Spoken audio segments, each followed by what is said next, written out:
As the cubs have become bolder at home, Giles thinks it's time for Spot and Stripe to increase their socialization with the adult tigers back at the zoo.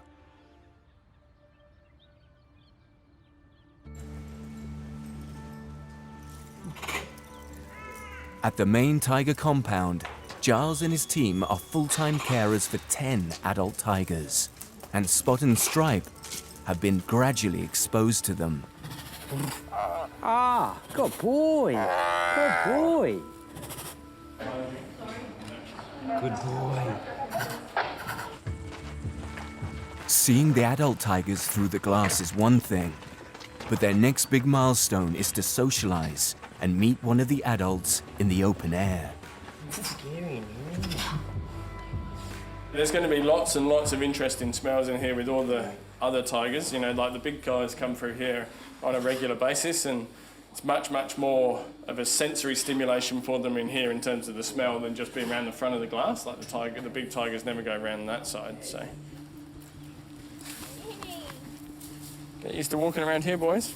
In just over a month, the cubs will be too big to live at home. And they need to be accepted by the adults for them to live here full time. He's a little bit nervous, as you would expect. You can see he's smelling all the smells around. There's lots of smells of big predators, other tigers around, so they're going to be a little bit cautious naturally. In the wild, an unrelated tiger could easily injure the cubs. How is she? She's waiting. There you go. And Giles hopes Maneki won't display any threatening behaviors. Oh, who is it? Oh, darling. So this is Maneki. Well, this is the very, very first time that Maneki's seen any cubs whatsoever. Tigers communicate using a range of vocalizations. And the most common non-threatening sound they make is called a chuff.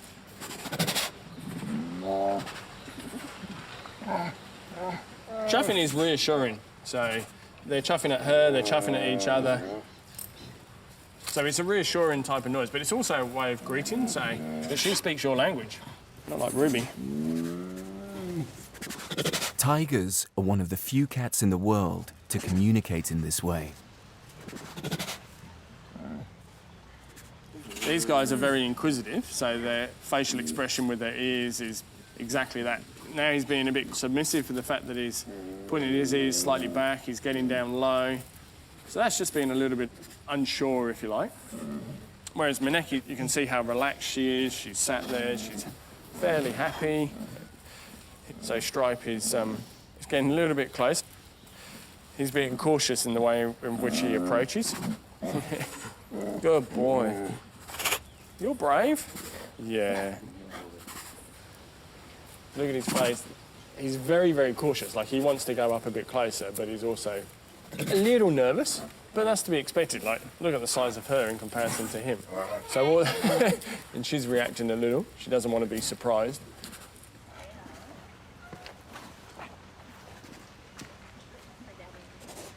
The cubs have won over Maneki, and Giles is relieved.